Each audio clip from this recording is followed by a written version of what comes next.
Assalamualaikum warahmatullahi wabarakatuh.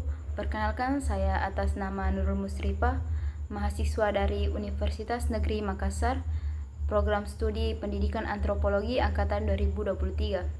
Di sini saya akan menjelaskan tentang Emil Durkheim seputar biografi dari Emil Durkheim dan teori-teori sosial dari Emil Durkheim. Emil Durkheim dilahirkan pada tanggal 15 April tahun 1858 di kota Epinal, dekat daerah timur laut Prancis. Emil Durkheim adalah seorang sosiolog Prancis pertama yang menempuh jenjang ilmu sosiologi paling akademis. Ia diberi posisi sebagai ilmuwan sosial dan pendidikan, terutama dalam penelitian sosialnya. Kemudian Emil Durkheim menetap di Jerman sampai 15 tahun di Bordeaux dan telah menghasilkan 3 karya besar yang diterbitkan dalam bentuk buku.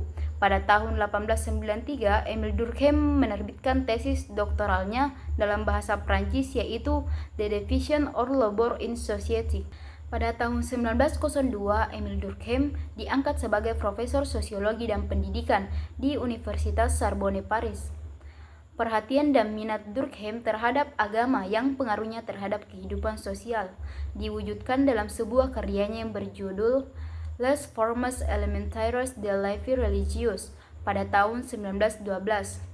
Buku ini diterjemahkan dalam bahasa Inggris oleh Joseph Forswine menjadi The Elementary of the Religious Life pada tahun 1915. Dalam buku ini, Emil Durkheim mencoba menemukan elemen-elemen dasar yang membentuk semua agama. Oleh karena itu, Durkheim mengemukakan klaim utamanya tentang arti penting teori agama dan pengaruh utama klaim ini pada pemikir-pemikir lainnya secara panjang lebar yang tertuang dalam karya besar tersebut. Emil Durkheim mempunyai pandangan bahwa fakta sosial jauh lebih fundamental dibandingkan dengan fakta individu. Emil Durkheim saat ini diakui banyak pihak sebagai bapak metodologi sosiologi dan bahkan disebut sebagai salah satu penyumbang utama kemunculan sosiologi. Emil Durkheim bukan saja mampu melejitkan perkembangan sosiologi di Prancis, tetapi ia juga telah berhasil mempertegas eksistensi sosiologi sebagai bagian dari ilmu pengetahuan ilmiah yang memiliki ciri-ciri terukur, dapat diuji dan objektif. Menurut Durkheim, tugas sosiologi adalah mempelajari apa yang ia sebut sebagai fakta-fakta sosial, yakni sebuah kekuatan dan struktur yang bersifat eksternal tetapi mampu memengaruhi perilaku individu. Dengan kata lain, fakta sosial merupakan cara-cara bertindak, berpikir, berperasaan yang berada di luar individu dan mempunyai kekuatan memaksa yang mengendalikannya. Fakta sosial yang dimaksud di sini tidak hanya bersifat material, tetapi juga non-material seperti kultur, agama, atau institusi sosial. Durkheim percaya bahwa masyarakat dapat dipelajari secara ilmiah. Ia menolak pendekatan individual dalam memahami fenomena dalam masyarakat dan lebih memilih pendekatan secara sosial. Oleh karena itu, Emil Durkheim juga berusaha memperbaiki metode berpikir sosiologis yang tidak hanya berdasarkan pada pemikiran-pemikiran logika filosofi, tetapi juga sosiologi. Atas upayanya untuk menjadikan sosiologi sebagai sebuah disiplin ilmu yang baru, Durkheim dianggap sebagai bapak sosiologi modern selain sebutan bapak metodologi sosiologi. Sebagai salah satu tokoh sosiologi, Emil Durkheim tentu mencetuskan beberapa teori-teori sosial yang kemudian dikembangkan dan diterapkan ke dalam fenomena-fenomena sosial saat ini, termasuk dalam ranah pendidikan. Ada beberapa sumber penting yang menjadi latar belakang yang menentukan jalan pikiran Emil Durkheim, antara lain yaitu Auguste Comte pada tahun 1798 sampai tahun 1857. Selain Comte, Durkheim juga dipengaruhi dan mengikuti tradisi yang digariskan oleh Saint-Simon, Ernest Renan, dan gurunya sendiri, Fustel de Coillages. Selain itu, situasi dan kondisi Prancis modern yang mengalami revolusi besar pada akhir tahun 1800-an juga ikut memberikan pengaruh tersendiri bagi perkembangan pemikiran Emil Durkheim. Menurut Durkheim, secara khusus ilmu sosial dapat diterapkan pada masalah penetapan kembali tatanan sosial di ambang pergolakan-pergolakan revolusioner abad ke-18 dan efek-efek industrialisasi yang merugikan masyarakat. Durkheim berharap untuk memperlihatkan bagaimana sebuah konsensus sosial baru dapat menciptakan kembali nilai-nilai komunitas dan tatanan sosial tanpa mengorbankan emansipasi manusia yang berasal dari keambrukan feodalisme. Metodologi Durkheim berkaitan dengan sebuah pendirian yang sangat deterministik yang berpendapat bahwa individu-individu tidak berdaya di hadapan pembatasan dari kekuatan sosial yang menghasilkan penyesuaian diri dengan norma-norma sosial atau tingkah laku yang disebabkan oleh norma sosial tersebut. Emil Durkheim juga mengkombinasikan pengambilan jarak ilmiah dan determinisme kasual dengan kepercayaan bahwa ilmu masyarakat memberi semacam jawaban untuk masalah-masalah etis normatif dari filsafat tradisional. Implikasi pandangan positivistik Durkheim terhadap moral dalam terapan kemudian dikategorikan sebagai fakta sosial. Durkheim juga mempunyai pandangan bahwa fakta sosial jauh lebih fundamental dibandingkan dengan fakta individu. Selanjutnya, teori-teori sosial Durkheim. Ada 4 teori yang dicetuskan oleh Emil Durkheim. Yang pertama ada teori fakta sosial. Emil Durkheim mengembangkan konsep masalah pokok sosiologi melalui studi empiris. Dalam The Rule of Sociological Method, Durkheim menekankan bahwa tugas sosiologi adalah mempelajari apa yang disebut sebagai fakta-fakta sosial. Ia membayangkan fakta sosial sebagai kekuatan dan struktur yang bersifat eksternal dan memaksa individu. Faktor sosial tersebut didefinisikan sebagai cara-cara bertindak, berpikir, dan merasa yang berada di luar individu dan dilengkapi atau dimuati dengan sebuah kekuatan memaksa yang dapat mengontrol individu. Fakta sosial itulah yang akan mempengaruhi setiap tindakan, pikiran, dan rasa individu. Emil Durkheim menyatakan apa yang dipikirkan adalah kebiasaan-kebiasan, adat istiadat, dan cara hidup umum manusia sebagai sesuatu yang terkandung dalam institusi hukum, moral, dan ideologi politis. Suatu fakta sosial merupakan setiap cara berperilaku, baik yang tetap maupun yang tidak tetap, yang mampu memberikan tekanan eksternal pada individu atau setiap cara bertingkah laku yang umum dalam suatu masyarakat, yang pada waktu bersamaan tidak bergantung pada manifestasi individualnya. Durkheim berargumen bahwa fakta-fakta sosial tidak dapat direduksi menjadi individu-individu, tetapi harus dipelajari sebagai realitasnya sendiri. Menurut Durkheim, bagaimanapun sadarnya individu, ia harus tetap melaksanakan kewajiban-kewajiban menurut bahasa, adat istiadat, kebiasaan, dan hukum masyarakatnya, di mana kesemuanya itu merupakan fakta-fakta sosial yang tidak direkayasa atau tidak diciptakannya, melainkan ia terpaksa menjalankan dan menyesuaikan diri dengan fakta sosial tersebut. Individu akan menerima konsekuensi penolakan sosial dan menerima hukuman. Maka dari sini ada sebuah unsur idealisme sosiologis yang jelas dalam teori Durkheim. Durkheim juga mempunyai pandangan bahwa fakta sosial jauh lebih fundamental dibandingkan dengan fakta individu. Menurut Emil Durkheim, sia-sia belaka apabila menganggap mampu memahami apa yang sebenarnya individu itu hanya dengan mempertimbangkan faktor biologis, psikologis, atau kepentingan pribadinya. Seharusnya individu dijelaskan melalui masyarakat dan masyarakat dijelaskan dalam konteks sosialnya. Durkheim menjelaskan bahwa pada dasarnya ada 2 tipe sosial yang akan berpengaruh di dalam masyarakat, yaitu material dan non-material. Meskipun ini membahas kedua tipe fakta sosial dalam karyanya, namun perhatian utamanya lebih tertuju pada fakta sosial non-material, misalnya kultur, institusi sosial, dibanding fakta sosial material seperti birokrasi dan hukum. Teori yang kedua ada teori solidaritas sosial. Emil Durkheim membedakan 2 macam solidaritas, yaitu ada solidaritas mekanis dan organis. Solidaritas mekanis adalah bentuk solidaritas yang didasarkan pada suatu kesadaran kolektif yang dimiliki individu-individu yang memiliki sifat-sifat dan pola-pola normatif yang sama. Ciri dari solidaritas mekanik adalah tingkat homogenitas individu yang tinggi dengan tingkat ketergantungan antar individu yang sangat rendah. Hal ini dapat dilihat misalnya pada pembagian kerja dalam masyarakat. Dalam solidaritas mekanis, individu memiliki tingkat kemampuan dan keahlian dalam suatu pekerjaan yang sama, sehingga setiap individu dapat mencukupi keinginannya tanpa tergantung dengan individu lain. Solidaritas mekanis dibentuk oleh hukum represif atau pelaku suatu kejahatan atau perilaku menyimpang akan terkena hukuman dan hal itu akan membalas kesadaran kolektif yang dilanggar oleh kejahatan itu.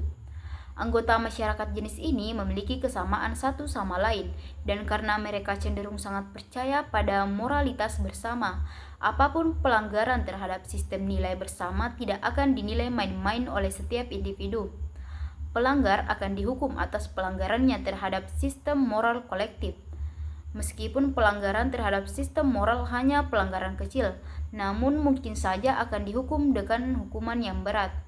Sedangkan solidaritas organis, seiring dengan perkembangan masyarakat dan terjadi suatu pembagian kerja yang semakin kompleks, solidaritas kemudian berubah menjadi solidaritas organik.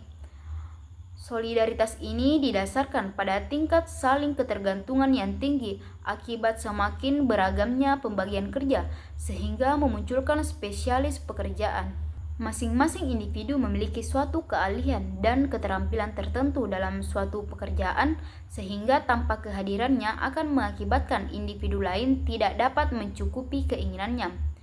Masyarakat solidaritas organik dibentuk oleh hukum restitutif yang bertujuan bukan untuk menghukum, melainkan untuk memulihkan aktivitas normal dari suatu masyarakat yang kompleks, di mana seseorang yang melanggar harus melakukan restitusi untuk kejahatan mereka. Pelanggaran dilihat sebagai serangan terhadap individu tertentu atau segmen tertentu dari masyarakat, bukannya terhadap sistem moral itu sendiri. Dalam hal ini, kurangnya moral, kebanyakan orang tidak melakukan reaksi secara emosional terhadap pelanggaran hukum. Emil Durkheim berpendapat, masyarakat modern bentuk solidaritas moralnya mengalami perubahan, bukannya hilang. Dalam masyarakat ini, perkembangan kemandirian yang diakibatkan oleh perkembangan pembagian kerja menimbulkan kesadaran-kesadaran individual yang lebih mandiri. Akan tetapi sekaligus menjadi semakin tergantung satu sama lain, karena masing-masing individu hanya merupakan satu bagian saja dari suatu pembagian pekerjaan sosial. Dari kedua tipe masyarakat yang ada di atas terhadap perbedaan, masyarakat yang ditandai dengan solidaritas mekanik cenderung bersatu dan lebih bersifat komunal, sedangkan dalam masyarakat organik, masing-masing melakukan kegiatan dengan pembagian kerja sehingga berbeda tugas dan tanggung jawabnya. Masyarakat dengan ciri solidaritas organik cenderung lebih individual. Teori yang ketiga ada teori tentang agama. Dalam karya Emil Durkheim yang terakhir yang berjudul The Elementary Form of Religion's Life pada tahun 1912 sampai 1965, Durkheim memusatkan perhatian pada bentuk terakhir fakta sosial non-material yakni agama. Durkheim menyimpulkan bahwa masyarakat dan agama adalah satu dan sama. Agama adalah cara masyarakat memperlihatkan dirinya sendiri dalam fakta sosial non-material. Dalam teori ini, Emil Durkheim mengulas sifat-sifat, sumber bentuk-bentuk, akibat, dan variasi agama dari sudut pandang sosiologis. Agama menurut Emil Durkheim berasal dari masyarakat itu sendiri. Masyarakat selalu membedakan mengenai hal-hal yang dianggap sakral dan hal-hal yang dianggap profane atau duniawi.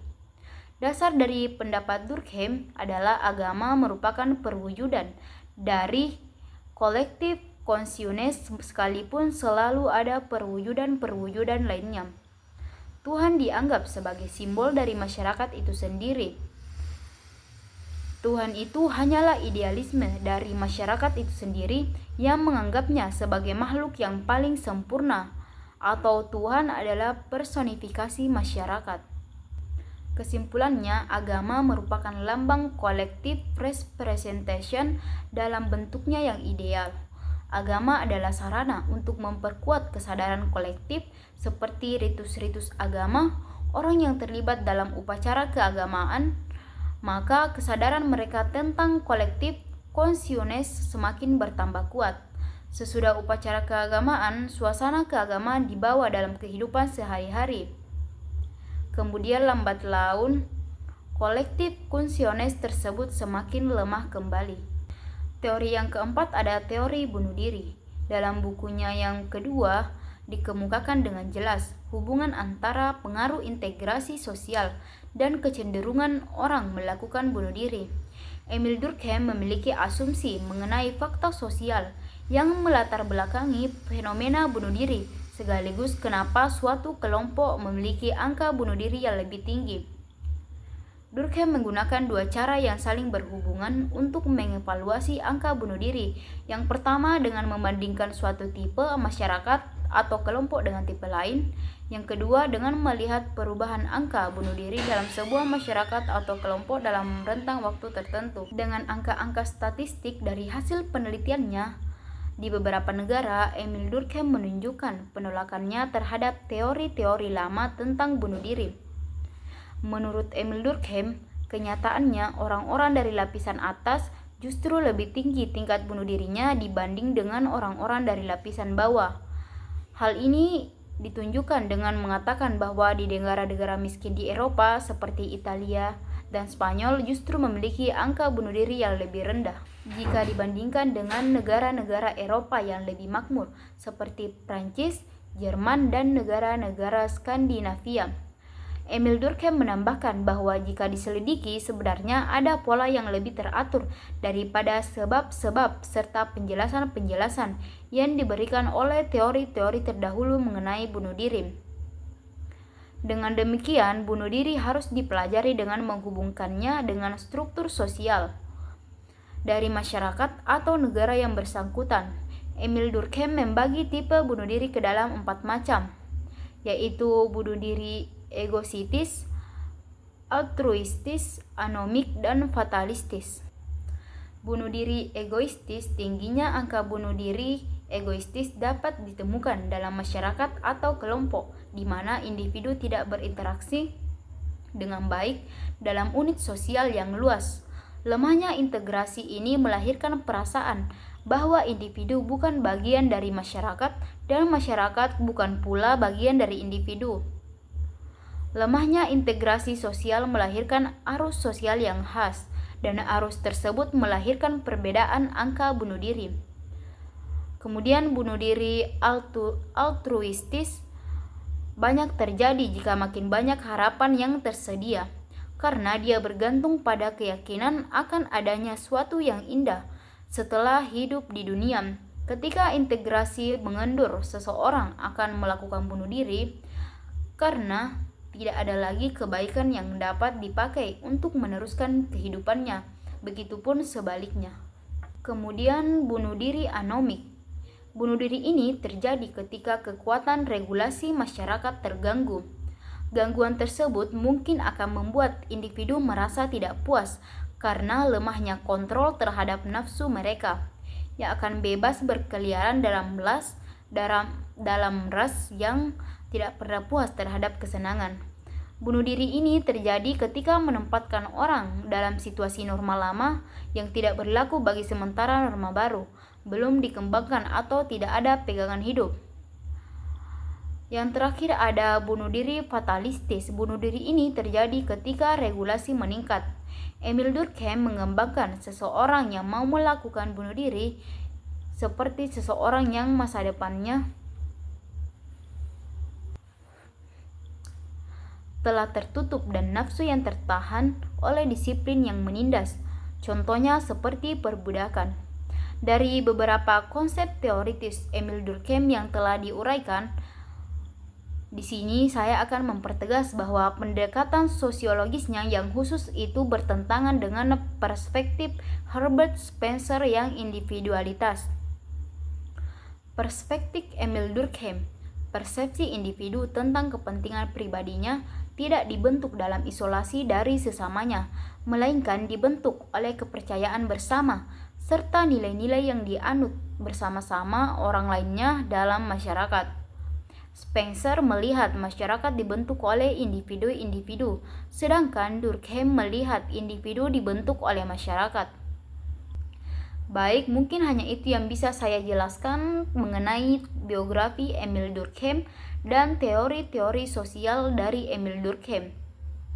Sekian dari saya. Wassalamualaikum warahmatullahi wabarakatuh.